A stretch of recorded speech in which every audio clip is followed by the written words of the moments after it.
Hello, everyone. This is Tia Turing, and welcome to my channel. So, I know you're here because you're looking for a job or you're looking for a part-time job on your free time. Tapos, gusto niyo yung flexible kung kailan niyo lang gusto mag-class, yung ganon. So, this video is so perfect for you kasi I'm also working for this company.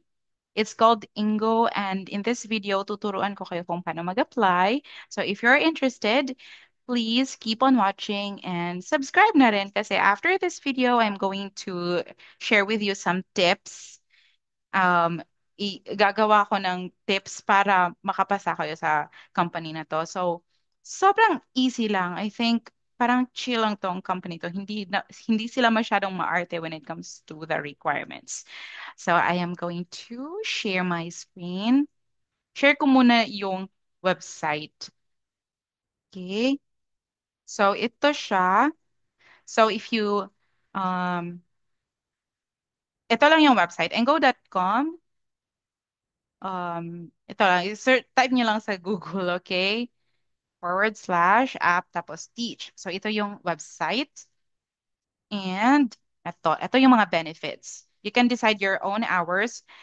Like super talagang decide your own hours talaga if gusto mong isang lesson lang per day or dalawa or hindi ka magtuturo on this day tapos todo-todo ka naman on the next day depende sa feel mo, as in super ikaw talaga super flexible talaga. If you're not feeling well then wag ka mag-class. If gusto mo mag-class ng marami then go. So as in work as much or as little as you want. So yung requirement lang nila, wala silang minimum hours per week. So okay talaga siya pang part-time, pang student, pang moms, or if may full-time job ka na tapos may oras ka pa sa gabi or sa weekend. So okay din ito. Hindi ba may pang-kuryente or pang-internet ka if pang part-time mo lang siya. Pero kung full-time, okay din naman. So stress-free talaga siya. I've been working here for like a month pa. Hindi ko pa na-try yung support system nila. So far, okay naman. Work from home it could be anywhere. If you have like an office, okay lang din. Hindi naman sila strict sa background. As in semento lang yung background ko. Basta hindi makalat yung background mo, okay siya. Yung plain lang ang background mo kasi um pwede mo na sa website pwede ka namang mag-change ng green screen or something. Yung mga may something sa background mo as in basta hindi lang makalat and connect with the world. So far, yung mga na students ko dito may Japanese, Koreans, may Taiwanese, ganun yung mga students nila. Tapos yung iba sinasabi, ay, baka hindi ako pwede dyan kasi hindi ako marunong mag-English. Yung students dito, as in, they're here to learn English. Hindi naman sila yung, like super expert. They just wanted to practice their conversation skills. So, merong mga free conversation lessons like yung chikahan nyo is like random lang. Yun, tapos ma-appreciate nila kung i-correct mo yung pronunciation nila or grammar, gano'n. Hindi ka naman English teacher na magle-lesson talaga ng ganito, ganyan. Kasi they've learned that in school already. Yung gusto nila is just to practice their conversation skills. Yun lang. So, eto ang steps. If you wanted to try, as in, try mo lang. Baka naman bet mo, 'di ba? As in, kung hindi mo bet, ede edi wala. So, just try. Wala namang mawawala if mag-try ka. If may equipment ka naman, so why not, di ba? So, registration muna. After this, tuturuan ko kayo paano mag-register. Registration in English and internet connection. Meron kasing language test. After this, um, chichika ko sa inyo. Receive training materials through email, complete training, tapos demo lesson. After that, may contract ka na, pwede ka nang mag-teach. Like, super like less than a week may trabaho ka na, hindi mo kailangan mag company hopping, magdala ng resume and stuff like that kasi less than a week pwede ka nang magtrabaho agad pag may pag maka, pag makapasa ka na dito sa part na to, as in madali na lang kasi yung sa Sa experience ko, I applied in September. Parang marami ata silang applicants at that time. So I received an email, like a demo lesson invitation, December na. So, pero if ngayon, parang makaka-reply sila agad ngayon kasi may kakilala ko, bago lang siya nag-submit ng language test, may interview, interview, may demo invitation na siya. So, ito requirements. So, hindi kailangan college grad ka, at least 18, may ID, may TIN, pwede kang mag-apply. Proficient in English, yung okay naman yung English level mo, kaya mo namang makipag-converse in English, headset and webcam. Hindi sila strict sa specs. May ibang company kasi na kailangan ganito, ganyan ang laptop mo, ganito ang specs. As long as working yung PC mo, go. High-speed internet connection, hindi sila nagtetest ng speed test. Basta kaya mong kaya lang, ok- kaya ang video calls. Go siya. And nung sa demo ko nga, during the interview, nandyan na yung interviewer, hindi nag-work yung mic ko, parang I don't know what went wrong. So, grabing cool ba ba? Like, I was so nervous. I thought nga, baka autofill na to kasi hindi nag-work yung mic ko. So, mabuti naman at hindi Pinoy ang interviewer. Sobrang patient niya. Hinintay talaga niya na maging okay yung mic ko. Parang 3 minutes ata siyang naghintay na maging okay yung mic ko. Trinay ko, unplug, in-unplug, nag-change ako ginawa ko, so naghintay talaga siya. Sa ibang company kasi, pag nag-fail yung equipment mo, auto-fail kasi. Pero sa kanila, very forgiving. So, thank you so much talaga sa chance. So, ayun. So, let's say you will just click on this link, start teaching. Let's say, click mo yan. So, eto, chika mo lang yan, country, char. Video test, dito sa video test, tapos upload mo lang yung ID, certify na over 18 years old ka, valid na government ID ang i-upload mo. Tapos, dito ka na sa second part. So, dito na part, merong, parang may question na magfa-flash na, and then, if ready ka nang mag-answer, go, answer mo siya. If hindi ka satisfied sa answer mo, you can retake. I-submit mo lang if satisfied ka sa mga answers mo. Kasi nung nag-try ako nito, parang uh, pataka-pataka lang mag-answer.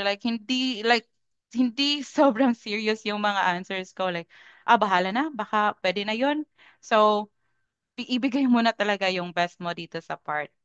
I mean, sa language test pala yun. Yung video test, test lang yun if working yung camera mo at yung microphone mo. Dito pala yun sa language test. Tapos, submit. After mo mag-submit, maghihintay ka na lang ng email kung if nakapasa ka, if okay sa kanila yung mga answers mo, so makaka-receive ka ng ganito. So, may invitation na for a demo class. So, book mo na yung demo lesson mo dito. Click here. So, for example, merong mga available hours doon. Pipili ka what time ka available. Okay, so choose a time that you're available. Tapos, after that, you will receive another email na ganito, ganyan.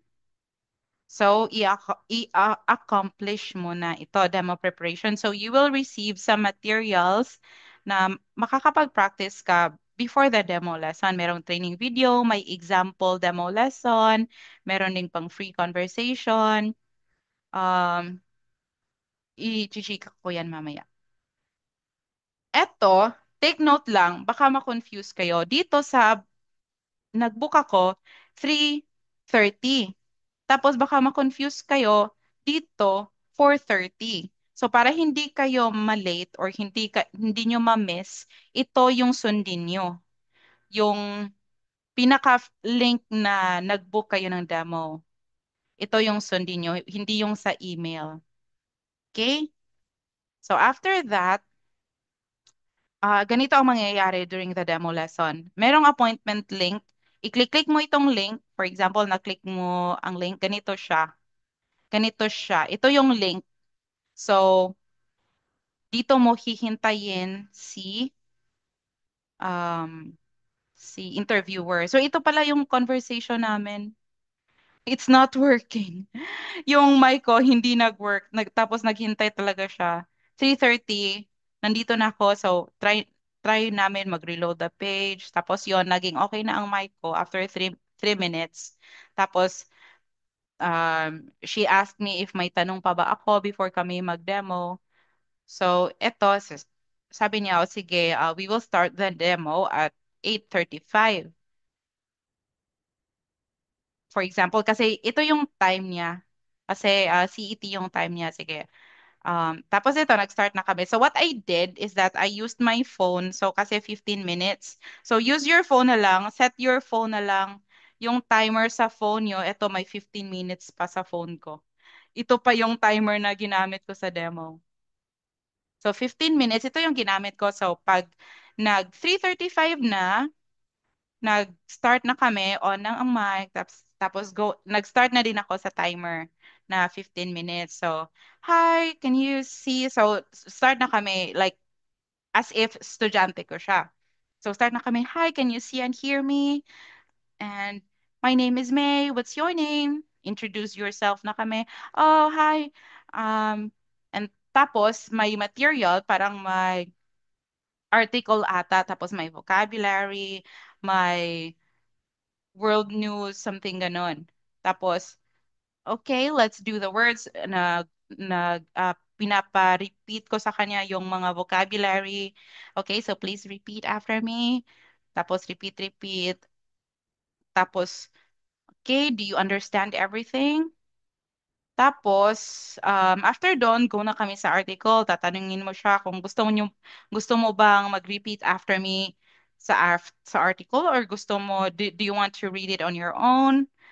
And then, tatanungin mo siya kung baka gusto niyang um, read on her own. Tapos noon, after the article, she asked me, nagpa-as if siya, hindi niya alam yung subsequent.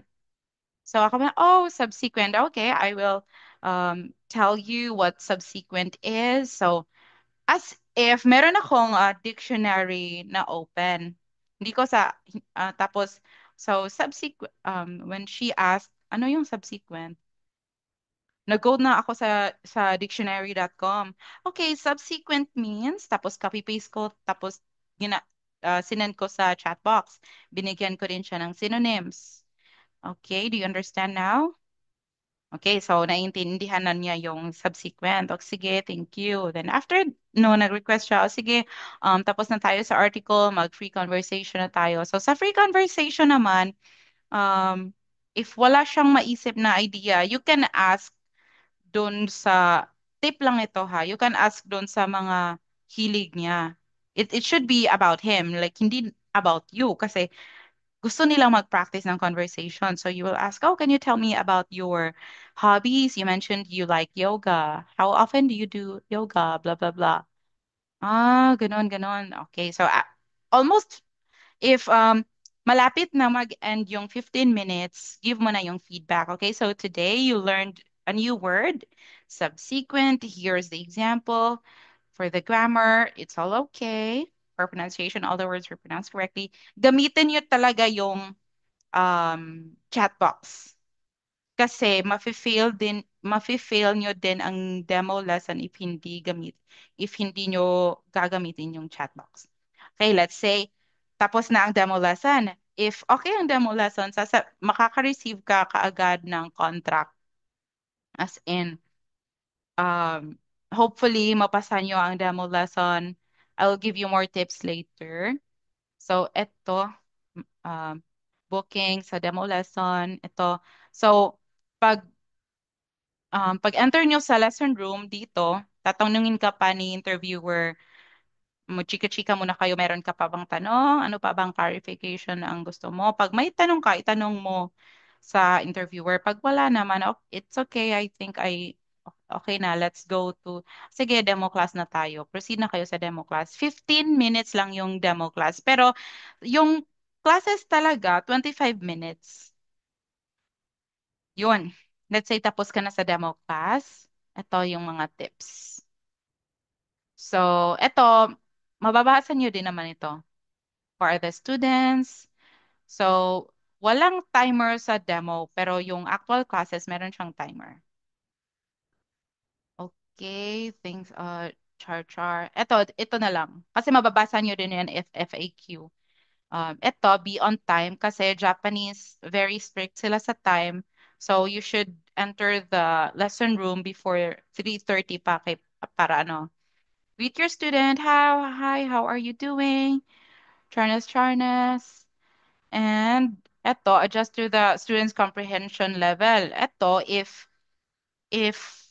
beginner siya, huwag kang magsalita ng super fast if beginner siya. Pero if intermediate or advanced level, so okay lang if normal pacing. Pero if beginner, um, speak slowly din. Speak slowly and clearly. Tapos, explanation, if may tanong siya, use chat box. Ito talaga kasi I think mafe-feel ka kapag hindi mo siya magagamit. Or hindi naman auto-fail. Minsan, bibigyan ka pa ng chance if you did good, pero hindi mo nagamit yung chat box. Minsan, bibigyan ka pa ng another demo schedule. So, correct your students' mistakes if my pronunciation, my mispronounced words, uh, eto, chika-chika in life, be polite. Tapos wag yung smile ka talaga, wag yung medyo strict ka na English teacher na you should do this, do that nga strict. Kasi tapos na sila sa ganyan. Gusto nila yung friendly conversation, like natural conversation talaga. Ito, merong mga examples. Pwede nyo din itong ma-view before the demo lesson. Ito yung um, link kung saan kayo mag-demo. So make sure your microphone is working well. You can check it here. Pag gumagalaw ito, it means it's working well. Yung camera, turn on mo. Um, you can also check settings dyan. And then after maging okay na, after signing the contract, gagawa ka na ng tutor profile. So meron ito yung registration link. Marireceive mo din ito after the contract. So ito yung name mo, char. Tapos, wag niyo pong kalimutan kung sino po ang nag-refer sa inyo. Ito po ako po si Maydu. So, ilagay niyo po ito sa tutor ID P13212. Tapos, ang tutor name ko po ay Maydu. Please po, wag niyo pong kalimutan para naman po makasupport kayo sa aking channel and makamake din ako ng more content and more, I can share more companies. So, please support me. Please include, optional siya, pero sana naman hindi niyo po makalimutan um, na i-include ako as your referrer. Thank you so much po. And sana makapasa po kayo sa Ingut um, para masaya ang life. Thank you so much po. Oops. And please subscribe to my channel. Yun lang. Good luck. Bye.